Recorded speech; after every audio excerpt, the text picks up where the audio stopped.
Buenos días, hermanos. Vamos a continuar con nuestra serie de estudio, Los pecados secretos. En esta ocasión, nuestro tema se va a basar en las maneras del hombre y la manera de Dios para cubrir los pecados. Nuestro texto de base en esta mañana se encuentra en el libro de Proverbios, capítulo 28, versículo 13, que dice así: el que encubre sus pecados no prosperará, mas el que los confiesa y se aparta alcanzará misericordia. A continuación vamos a desarrollar este tema de la siguiente manera. En primer lugar, veremos cuáles son esas maneras en que el hombre encubre sus pecados. Y en segundo lugar, o en la segunda sección, vamos a ver la manera de Dios en cubrir los pecados. Diametralmente opuestos, la criatura con el Creador, Dios, y el hombre en la manera en su trato con el pecado. Así que enfoquémonos a estudiar la manera en que los hombres cubren sus pecados. Y recordemos que esto se conecta desde la caída en el jardín del Edén, el mandamiento que Dios le había dado a Adán y Eva era de que no tomaran del fruto del árbol prohibido. Y ellos fueron engañados por la serpiente antigua, Satanás. Y ya conocemos la historia, que ellos entraron en desobediencia por primera vez en la historia. Desobedecieron la palabra de Dios, lo que ocasionó que la advertencia del Señor llegara a este primer hombre, que la muerte y la condenación eterna seguiría a toda la raza humana representada en Adán. A Adán se le conoce como el cabeza federal de la raza humana, nuestro representante. Y en ese estado de inocencia en que el hombre fue creado, al desobedecer la palabra de Dios, el hombre entonces le fueron abiertos sus ojos y conoció el bien y el mal. Pero teniendo la particularidad el hombre que su voluntad fue afectada de manera total con la intromisión del pecado. La primera reacción del hombre en el pecado del Edén fue sentirse desnudo. Recuerda cuando el Señor llama y ellos salen de su escondite y lo primero que le dicen al Señor: estábamos desnudos y sentimos vergüenza.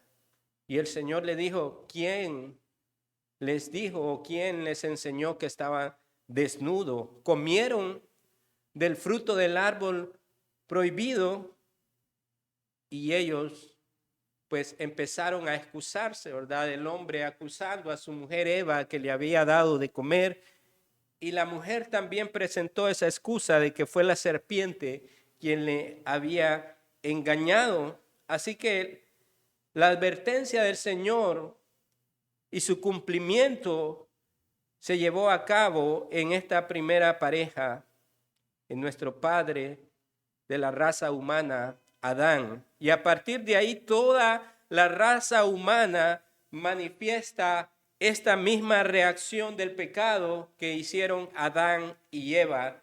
¿Qué hacen los hombres al estar inmiscuidos en situaciones pecaminosas? Los hombres, igual que Adán y Eva, buscan esconderse encubriendo sus propios pecados. Así que hay muchas maneras en que los hombres tratan de encubrir su pecado. ¿Cómo lo hacen algunos? Sino negando que han pecado o admitiendo el hecho, pero siempre negando la culpa, o bien reconociendo cándidamente tanto el pecado como la culpa. Es decir, ellos pues aceptan que han pecado, pero se excusan y se exoneran a sí mismos con el pretexto de ciertas circunstancias que fueron que lo llevaron a cometer tales actos. Según ellos, casi inevitable que actuarán como lo han hecho. Y personalmente, hermanos, he escuchado de primera mano estas absurdas justificaciones en que los hombres pretenden excusarse de su pecado, gente que después de haber sido descubiertos en su pecado, no muestran una humildad para reconocerlo, sino que locamente han dicho que su pecado fue un propósito de Dios para enseñarle algo para que después lo predicara o lo enseñara a otros. Así que nuestra primera inclinación al pecado cuando somos descubiertos no es humillarnos delante de Dios por haber quebrantado su ley. La primera reacción inherente a esa naturaleza caída del hombre es a justificarse, a excusarse, a echarle la culpa a los demás, a echarle la culpa a los entornos para buscar justificarse. Pero si en verdad somos de Dios, si en verdad hemos sido regenerados, pronto reaccionaremos y pondremos en perspectiva nuestra condición delante de Dios como criaturas pecaminosas, necesitadas siempre de su perdón.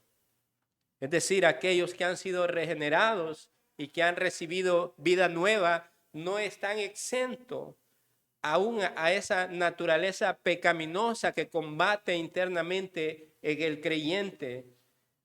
Pero nuestros afectos y nuestras inclinaciones han sido cambiados por esa obra del Espíritu Santo.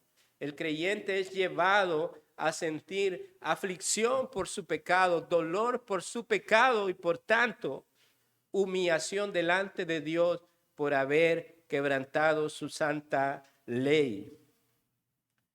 Pero los hombres en su estado natural son expertos en buscar excusas para justificar su pecado. Pero también es un problema en la vida de la iglesia cuando pretendemos encubrir nuestros pecados. Ahora, ¿cuál es una de las maneras en que los hombres encubren sus pecados?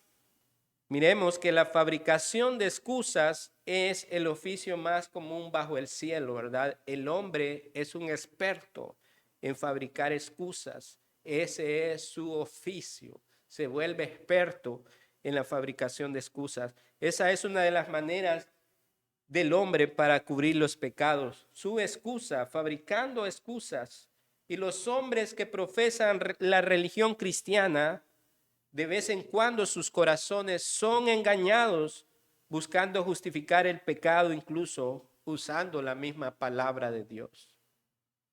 O sea, los hombres en su estado caído, que viven alejados de Dios, pues buscan mil excusas, pero no tanto por rendir cuentas delante de Dios, sino por encubrirlos delante de aquellas personas que les afectan.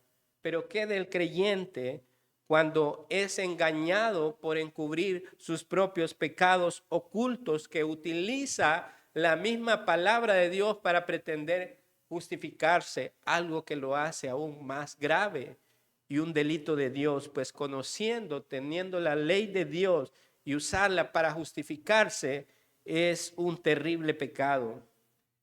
Alguien por ahí puede estar diciendo en su interior: puede ser que haya quebrantado la ley de Dios, pero la ley es demasiado severa. ¿Quién cumplirá la ley de Dios? Guardar una ley tan perfecta es imposible.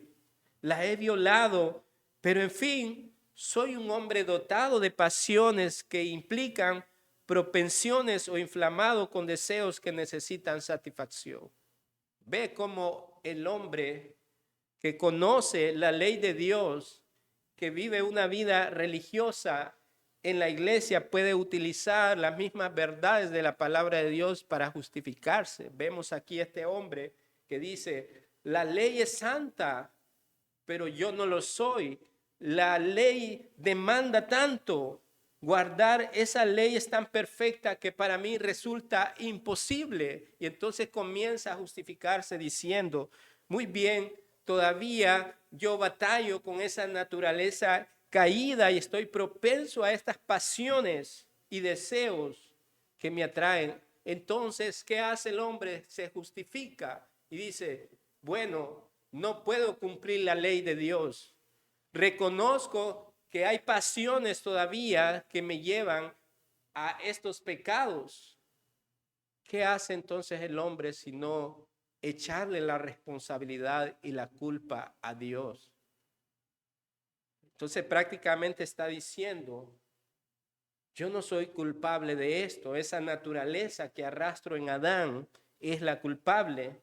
Y vemos entonces cómo pueden utilizar la palabra de Dios para justificar su pecado.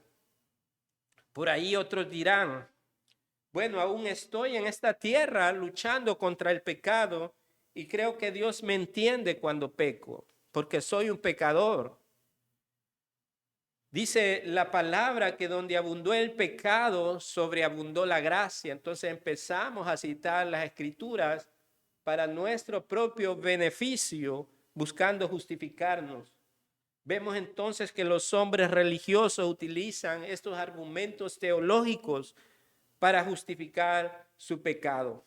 Otros libertinos dirán, el que esté libre de pecado, que arroje la primera piedra. Como que si eso los libra de la responsabilidad, del juicio, de la culpa que tienen los hombres por quebrantar la ley de Dios y sobre todo viviendo una doble vida sin arrepentimiento. Vemos cómo las personas son expertas también en citar las escrituras, pero a aquellas que les conviene. Entonces, la gente cuando dice, el que esté libre de pecado, que arroje la primera piedra, ellos pretenden con decir esto, con citar ese pasaje de la Escritura, ellos pretenden decir, bueno, todos somos pecadores y cometemos pecados, así que nadie me puede acusar ni juzgar, porque todos los hombres cometemos pecado. Pero olvidan el resto de las Escrituras, olvidan la revelación completa de Dios en las Escrituras, cómo trata el asunto Dios en cuanto al hombre y su pecado. El problema con esto es que no se pueden tomar algunos textos fuera de su contexto para armar un pretexto. Debemos tomar toda la palabra de Dios, no solo aquellas cosas que nos convienen. Si en verdad un hombre ha sido salvado de su antigua manera de vivir, su fruto es evidente con una vida constante de progresión en la santidad y en la obediencia a Dios, y no estar otra vez inmiscuidos en los viejos hábitos pecaminosos de la vida pasada.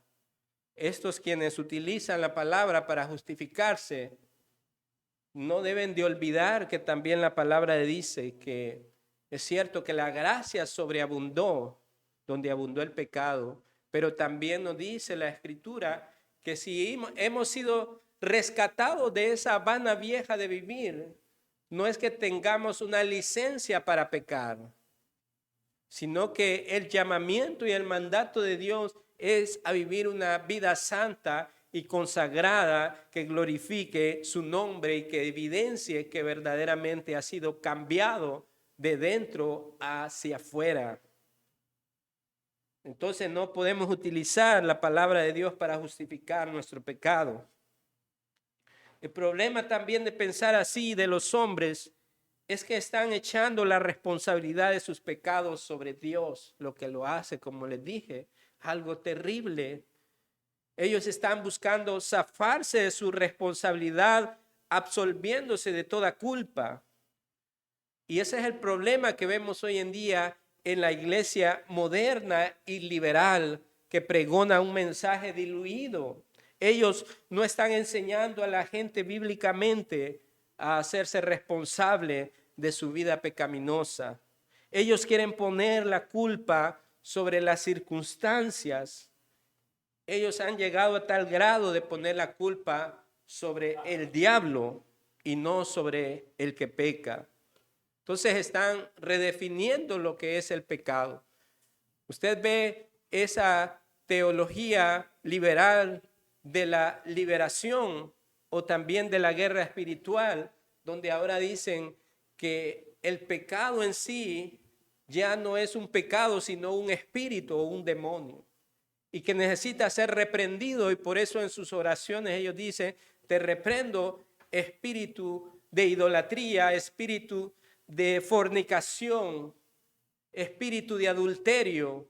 Y entonces hacen campañas de liberación donde les dicen: vayan, que ahí serán liberados de todos esos espíritus. ¿Qué están enseñando con eso? Están enseñando a las personas a no ser responsables de sus actos pecaminosos. Están enseñando que ellos no son culpables delante de Dios por estos pecados de adulterio, de fornicación, de idolatría, de hechicería y todas estas cosas que la Biblia condena, sino que las están poniendo a las circunstancias o a los demonios. Quienes enseñan tales cosas están enseñando falsas doctrinas que acarrean condenación sobre aquellos que los escuchan. ¿Por qué cree que se llenan estas iglesias que predican este tipo de evangelio falso? Porque las personas se sienten cómodas, no se sienten juzgadas, no se sienten culpables de sus delitos y pecados. Y aún personas pueden estar sirviendo en estas iglesias falsas, siendo engañadas, viviendo una doble vida en adulterio, en fornicación. Pero como los predicadores de esos lugares no les están enseñando las escrituras, sino que les están diciendo lo que necesita es ir a ese culto de liberación, y esos espíritus se van a ir de sus vidas. Usted no es culpable, es un espíritu. Vamos a su casa, vamos a ungirla, y hacen todo este tipo de cosas más parecidos a la brujería y a los cultos que hacen los curanderos y hechiceros. Entonces la hechicería, vemos ahí cómo ha entrado también a esta iglesia liberal. El hombre es astuto en buscar zafarse de su responsabilidad delante de Dios, y para cada uno de ellos que busca estas cosas hay gran cantidad de falsos maestros, falsos profetas que le siguen predicando lo que ellos quieren oír. Así que ellos dicen: usted tiene un demonio de lujuria, usted tiene un demonio de adulterio. ¿Qué hacen con eso si no esconder la verdad del mensaje de la Biblia, no haciéndoles sentir pecadores? La Escritura nos habla del pecado de la fornicación, no que es un espíritu, no que es un demonio. La acción pecaminosa de adulterio la comete el hombre que es adúltero desde su corazón, y lo manifiesta externamente cuando lleva a cabo y da a luz ese pecado. Todos los demás pecados, la idolatría, parte del corazón pecaminoso del hombre. La fornicación, la lujuria, todos estos deseos que consumen las pasiones del hombre proceden de su corrupto corazón y no de cosas externas. Algunos se justifican, dicen: no, es que las circunstancias que me estaban acosando, que habían a mi alrededor, me llevaron a hacer estos actos. De igual manera, hermanos, en el matrimonio, por ejemplo, un cónyuge es responsable delante de Dios de mantener la fidelidad del pacto matrimonial que hizo delante de él con su pareja, no importando si esté pasando por una situación difícil en su matrimonio. A veces son temas que surgen en la intimidad del matrimonio, lo que muchas veces crea estos problemas, estos distanciamientos. Pero un cónyuge no tiene la libertad de buscar intimar con otra persona que no sea su cónyuge, buscando justificarse que no recibe ese deleite y complacencia de su pareja. Muchos se han justificado y dicen: no encuentro en casa lo que busco, el placer, mi deleite, bueno, voy a buscar afuera. Y se justifican porque dice: mi pareja se ha distanciado, mi pareja ya no me hace caso. Pero debemos recordar este acto, este pacto matrimonial que hemos hecho delante de Dios, y cómo las Escrituras en Efesios capítulo 5 abordan el asunto del matrimonio y lo pone en ese ejemplo santo y perfecto entre Cristo dando su vida por su iglesia de manera sacrificial.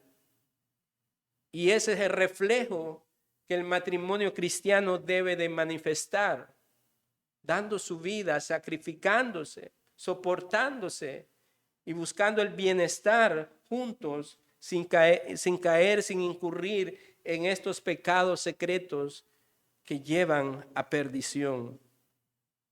Muchos han dañado sus matrimonios por estas cosas y luego quieren justificarlas. Lo correcto, hermanos, es sobrellevar estas cosas entre parejas, orando, buscando la guía divina y los mandatos expresos de Dios para el matrimonio. De nuevo, muchas veces pecadores han tratado de cubrir su pecado con falsedad. De hecho, este es el hábito usual, mentir, encubrir su culpa, negándola. ¿Acaso no fue así con el recordado Jesse cuando el profeta le dijo, ¿de dónde viene Jesse? Y él dijo, tu siervo no ha ido a ninguna parte. Entonces el profeta le dijo que la lepra de Naamán se le pegaría a él para siempre por cuanto había mentido y tratado de encubrir su pecado. Entonces, hermanos, cuando más profunda es la trama, más sucia es la vergüenza.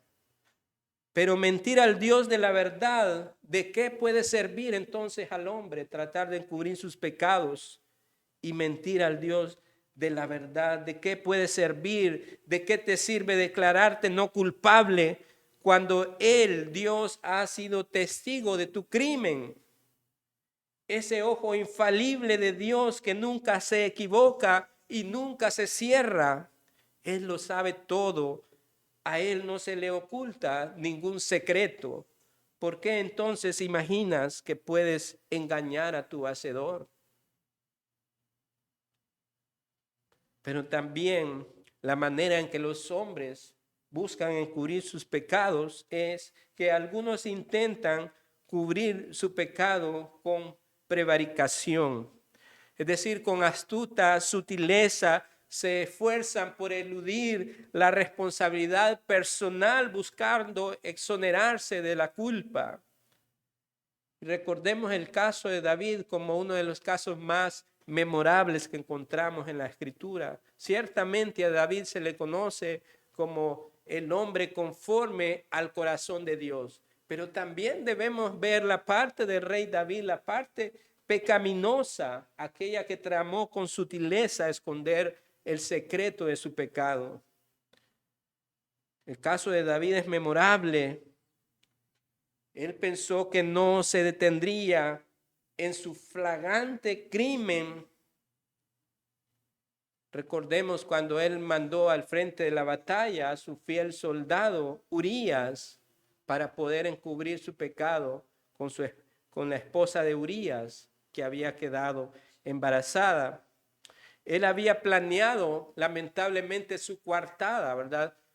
Como esas historias de investigación, Discovery Investigation, ¿verdad? De cómo se traman las coartadas para encubrir estos pecados que llevan incluso al asesinato. Así David había tramado su coartada tratando de ocultar la bajeza de su lujuria, conspirando para causar la muerte de Urías.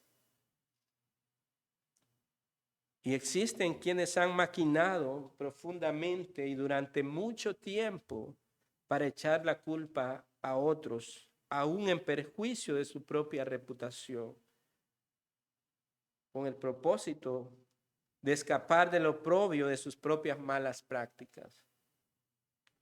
Pero al final, ¿qué sucede? Por más que el hombre se esfuerce en tramar estas cosas para guardar sus pecados ocultos, al final el secreto que guardaron por mucho tiempo, pudo haber pasado muchos años en que nadie sabía su secreto, pero precisamente ese secreto guardado no los dejó vivir en paz. Fue la angustia constante de desvelos sin dormir a causa de pecados secretos, que al final estos pecados les alcanza. Y hemos visto también estos casos, muchos moribundos en su lecho de muerte ya agonizantes, son abatidos por estos secretos ocultos que nadie conocía. Ellos no pueden morir tranquilos, los ven agonizando y las personas están rodeando, sus seres queridos están rodeando al borde de la muerte de esa persona, pero siente aflicción en el momento de la muerte, que no puede despedirse de este mundo. La culpabilidad le acusa y no lo deja irse en esa aparente paz de morir. Ellos necesitan descubrir sus secretos ocultos. Ellos necesitan confesarlos para encontrar algo de paz en su muerte. Porque pues esperar en esa agonía, ¿por qué van a esperar en esa agonía? ¿Por qué preferir vivir una vida enredada en las tramas de mentiras por encubrir los pecados secretos? Si al final eso no te dejará vivir ni morir en paz. Y yo estaba recordando ayer que leíamos el Génesis 42, la historia de los hermanos de José y José mismo, ¿verdad? Esa historia conmovedora de redención. Ellos habían pasado muchos años desde el momento que habían tramado inicialmente la muerte de su hermano José. Pero Rubén pensó y dijo, no lo matemos, sino vendámoslo a esas personas que iban en dirección a Egipto. Así que ellos lo vendieron y mintieron contra su padre, llevándole un pedazo del vestido de José, diciendo que alguna fiera del campo lo había matado. Y transcurrió el tiempo, los años, porque ya José lo vemos puesto como al mando de la administración de Egipto, el segundo al mando después de Faraón. Ya habían pasado tantos años. Pero una de las cosas que encontramos en el relato es que estos hermanos, su conciencia y su culpabilidad, todos estos años le perseguía. ¿Por qué? Porque cada cosa que les sucedía recordaban lo que habían hecho con su hermano José. Cuando José no lo reconocían sus hermanos, les manda de regreso a su padre y que traigan a Benjamín, el hermano menor. Ellos pensaron, dijeron, creo esto nos va a acontecer por causa de que nosotros le hicimos a nuestro hermano José en aquel tiempo. Y vemos el enredo entre esa familia, porque los pecados ocultos, secretos, no dejan vivir en paz. Y a la vez la gente que vive en ese estado vive pensando en las consecuencias que le pueden venir, en el juicio que le puede venir a causa de estos pecados secretos que han mantenido ocultos. Ellos esperaban alguna maldición, ellos esperaban alguna muerte en su familia a causa de lo que habían hecho hace algunos años atrás. Así que nadie puede vivir de manera tranquila, por muy astuto que sea, viviendo, ocultando sus pecados secretos. También algunas personas se jactan de que su pecado ya ha sido ocultado por el paso del tiempo, ¿verdad? Algunos mencionan, fue hace tanto tiempo que incluso dicen ellos mismos, ya casi ni yo me acuerdo. O sea, he aprendido a dominar estos pecados ocultos cometidos hace tanto tiempo que ni yo mismo ya me estoy acordando, dicen estas personas. Y se justifican diciendo, yo era en aquel tiempo un muchacho. Entonces dice, ahora estoy canoso, como que si el transcurrir del tiempo, por inercia, los pecados se disiparán. Pero siguen estando delante de Dios y delante de su misma conciencia que les acusa, como que si hace media hora los hubiese cometido. No se borran. Y yo recuerdo hace un par de años o hace unos 2 años teníamos un vecino allá en La Ceiba Él era un señor alto y robusto, ya de unos 65 años. Y él tenía ese pensamiento como de esos señores astutos que se las saben todas en la vida, que a ellos nadie los engaña y que son expertos en fabricar muchas cosas para justificarse y evadir responsabilidades. Entonces él tenía ese pensamiento de que no necesitaba de nadie y que él se la sabía toda.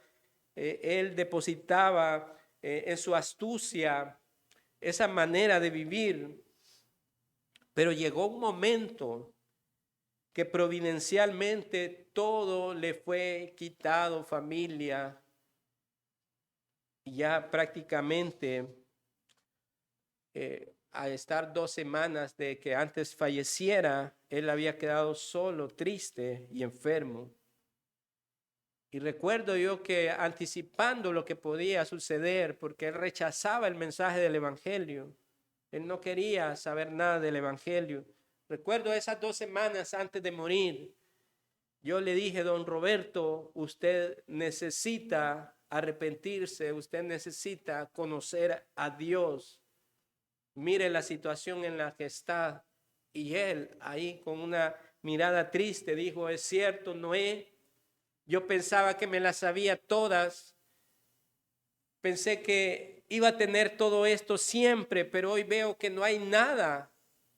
Me he quedado solo y ni siquiera mi madre está viva en este mundo porque el ser humano, por malo que sea, siempre puede acudir a su madre y su madre le recibirá, pero ya no tengo nada, solamente Dios queda en este mundo. Fueron sus últimas palabras que conversamos de manera más abundante con él después de que le pegó un derrame cerebral, una medianoche hasta amanecer que tuvimos que romper las puertas, los candados para ver si estaba vivo, y pues duró 2 semanas en un hospital hasta que él falleció, y todo lo que él había construido y había obtenido de sus bienes en 2 semanas les fue vendido absolutamente todo. Entonces el hombre piensa que tiene una escapatoria con su forma astuta de encubrir su falta y pretender evadir la responsabilidad de un juicio delante de Dios. No importa cuántos años puedas haber vivido de esa manera, estarás delante de Dios, el Creador, el Dios justo, que ejecutará sus juicios de manera perfecta. Y allí será el lloro y crujir de dientes para muchos que vivieron esa doble vida, especialmente sobre aquellos que conociendo la verdad y escuchando la palabra de Dios cada semana en la iglesia hicieron caso omiso y no se arrepintieron de su vida pecaminosa, viviendo vidas impenitentes, pensando que tenían tiempo para poder corregir esas cosas en el futuro, pero la muerte no avisa, hermanos. La muerte no respeta edades, tanto puede llegar a recoger la vida de un niño, así como de un anciano joven.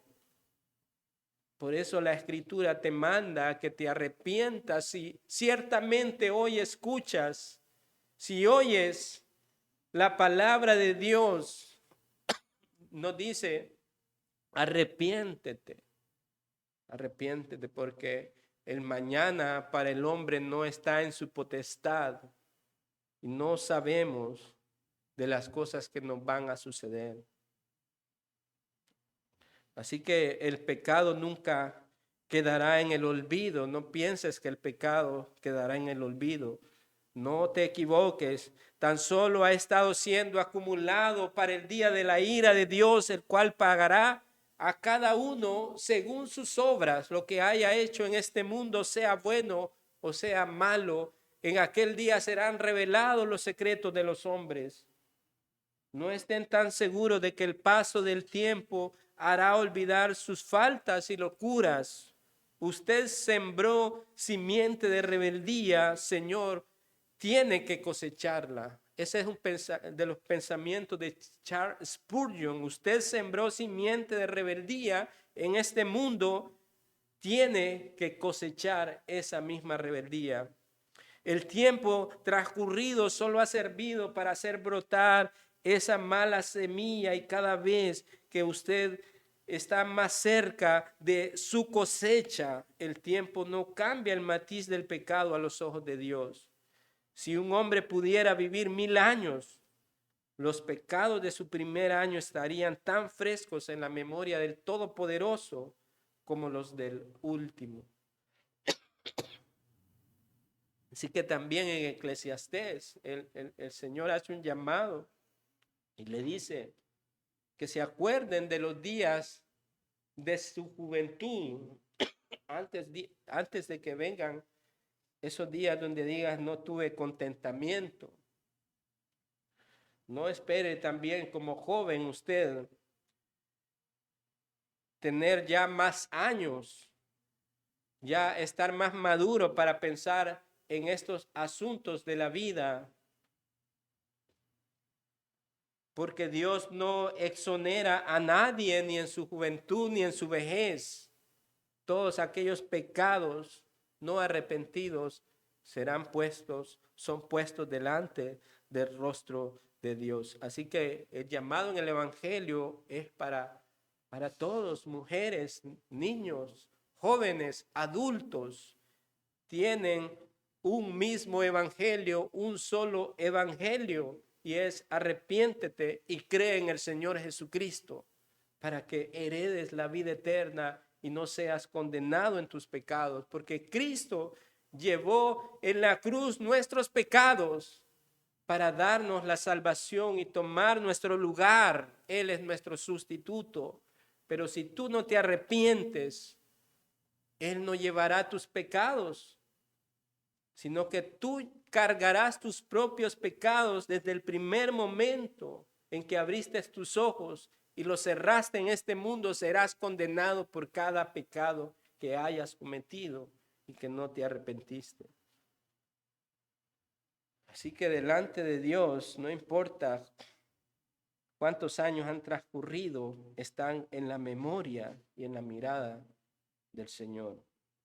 Ahora hemos visto la manera en que los hombres buscan cubrir los pecados, y es nefasto. Hemos visto que por muy astutos, muy expertos en la mentira y en la trama sean, al final serán atrapados por sus pecados. Ahora veamos la manera de Dios para cubrir los pecados. Estas son las buenas noticias. Hemos visto la parte corrupta del hombre. Ahora veamos la manera en que Dios utiliza para cubrir los pecados de los hombres.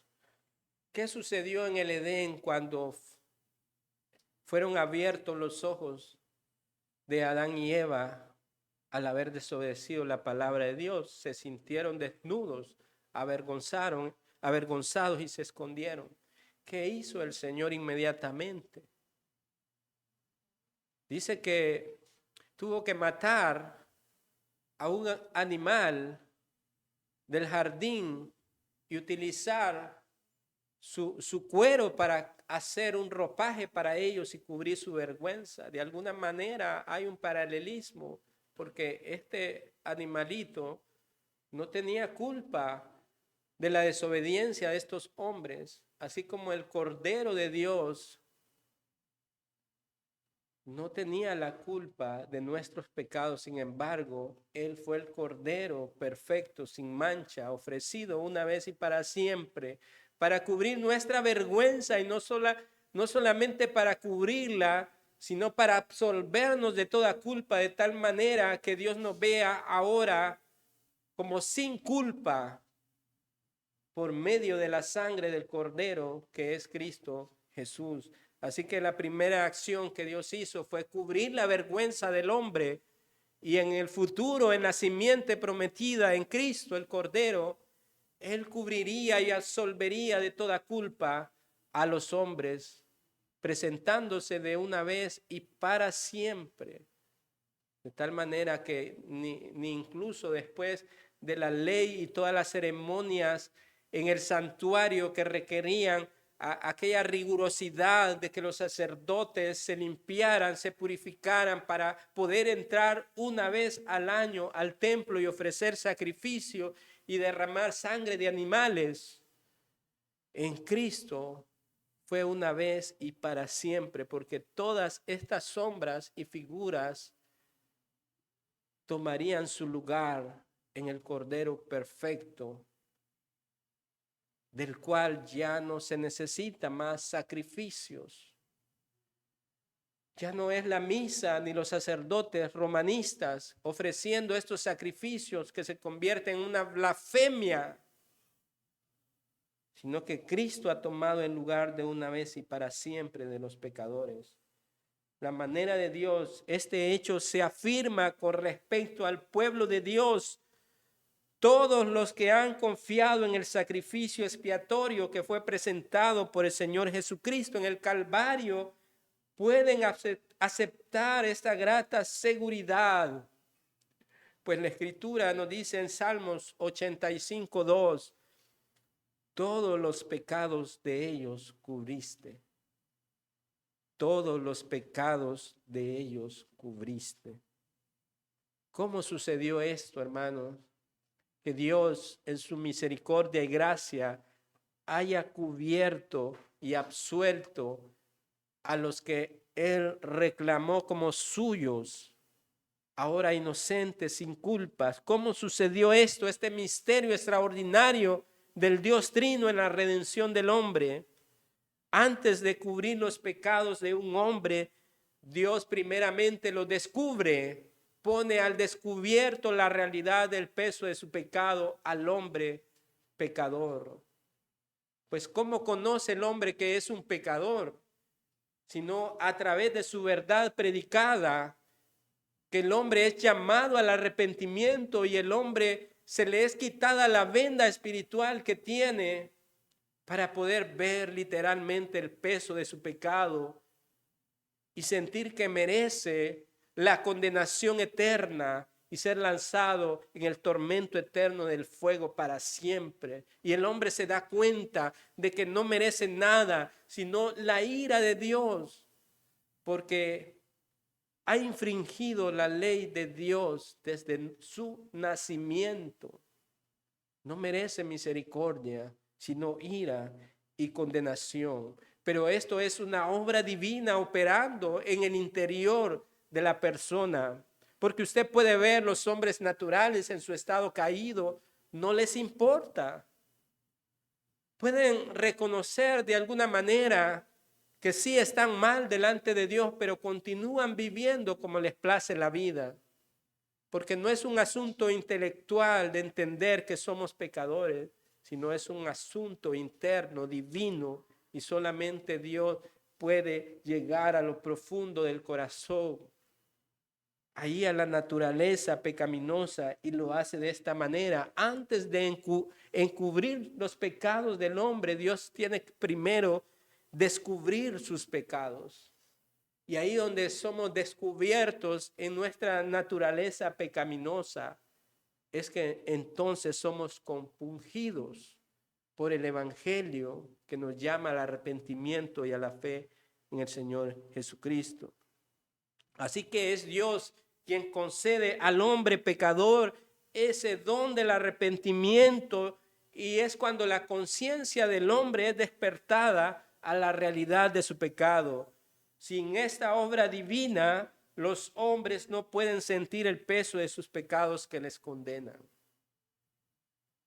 Usted puede rogar a una persona, hablarle todo el día la palabra de Dios, y por un oído le entra y por el otro le sale. Sin embargo, puede tomar unos minutos con otra persona y predicar el evangelio, y esa persona responde y es compungido desde adentro y es llevado a la gracia salvadora. ¿Cómo opera esto?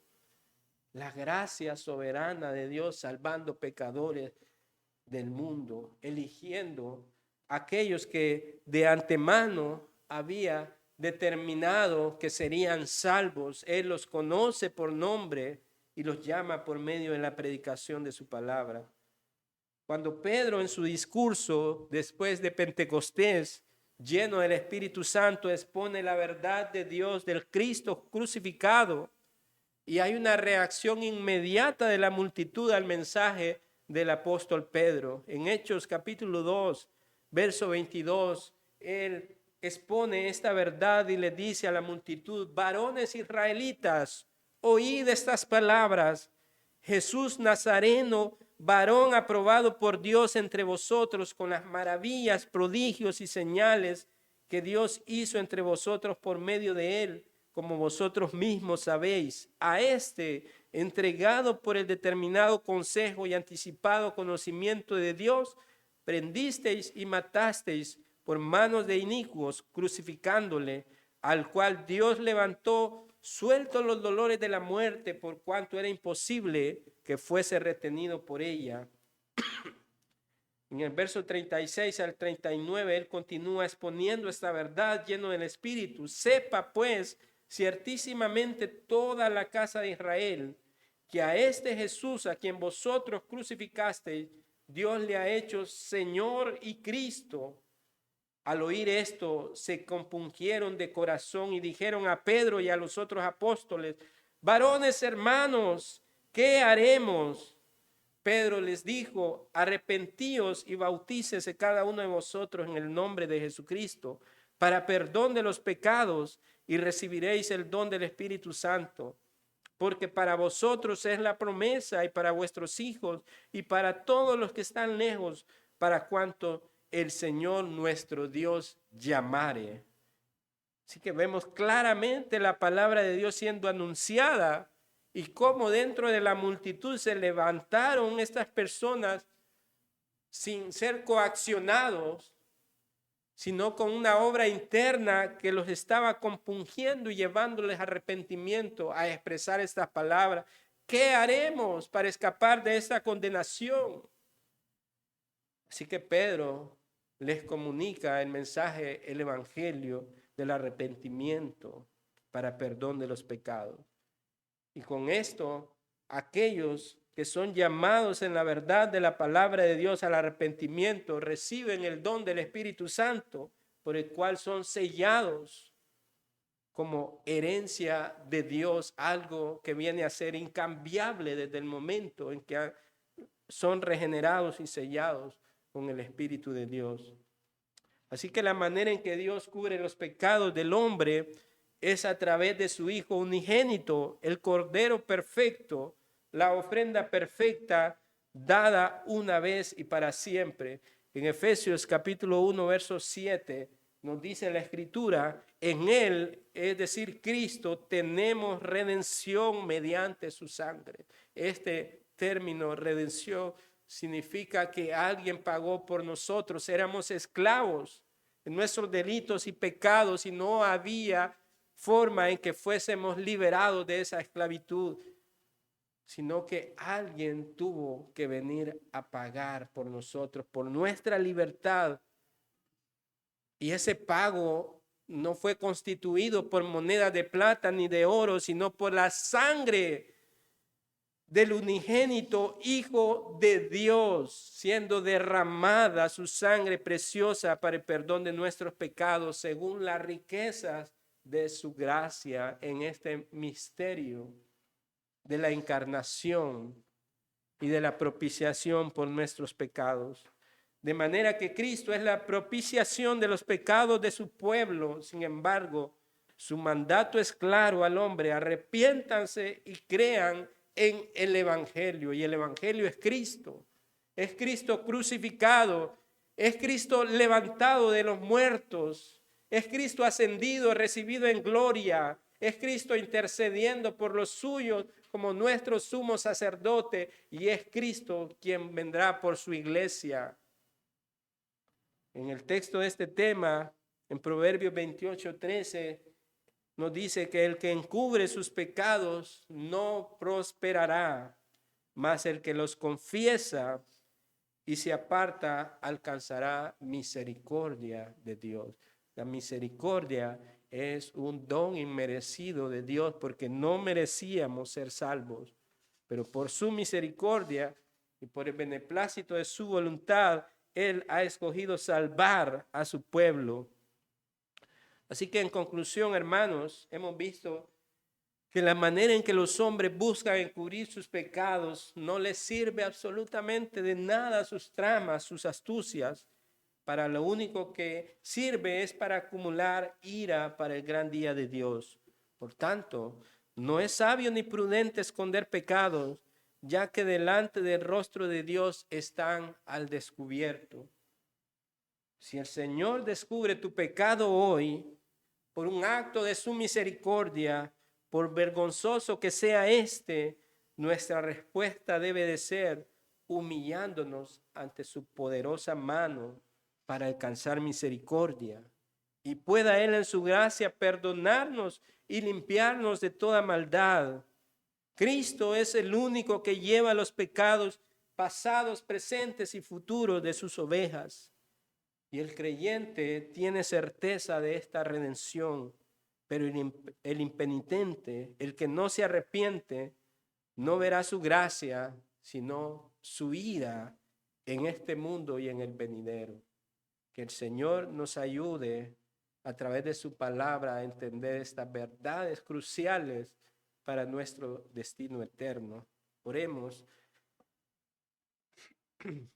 Padre amado, te agradecemos, Señor, porque tu palabra es esa espada que es insertada a lo profundo del hombre, no para asesinarlo, sino para herirlo, para despertarlo, Señor, a la realidad del pecado y del juicio eterno que está por venir en el gran día de la ira de Dios, que será derramada sobre aquellos, Señor, que han pecado abiertamente, Señor, y que han pensado que son más astutos que el Creador, que conoce todas las cosas, Señor. En pensar que nuestros pecados serán olvidados con el transcurso de los años y que ni Dios se acordará de ellos.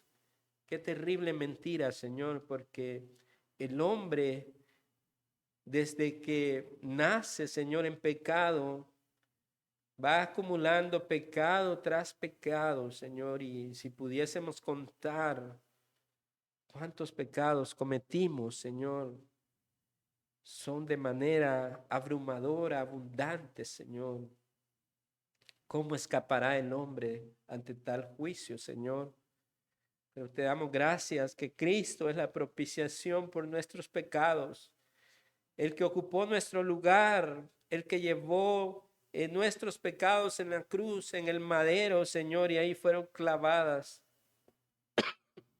para redención, Señor, de aquellos que tú has llamado por medio de tu palabra al arrepentimiento y a la fe en Cristo, Señor. Rogamos, Señor, que entre nosotros no haya ningún impenitente, ni alguien que se crea astuto, Señor, sino que le concedas el don del arrepentimiento y la fe para creer, Señor, para arrepentirse de su propia maldad y para acudir a ti, Señor, prontamente como el Salvador y el único medio en que los hombres pueden ser salvos, Señor. Que estos estudios resuenen diariamente en nuestra mente, en nuestro corazón, cada vez que estemos al borde de la tentación del pecado. Recordemos que delante de Dios están expuestos nuestros pecados, Señor. Que tú los conoces, Señor, y no hay nada encubierto delante de ti. Esto nos lleve a un temor reverente, Señor, a no traicionarte. Pero en los momentos, Señor, de debilidad, que sabemos que pecaremos de alguna manera, ayúdanos, auxílianos, Señor. No nos dejes caer en tentación y líbranos de todo mal, Señor, porque tuyo es el reino y la gloria por los siglos de los siglos, Señor. Amén. Amén.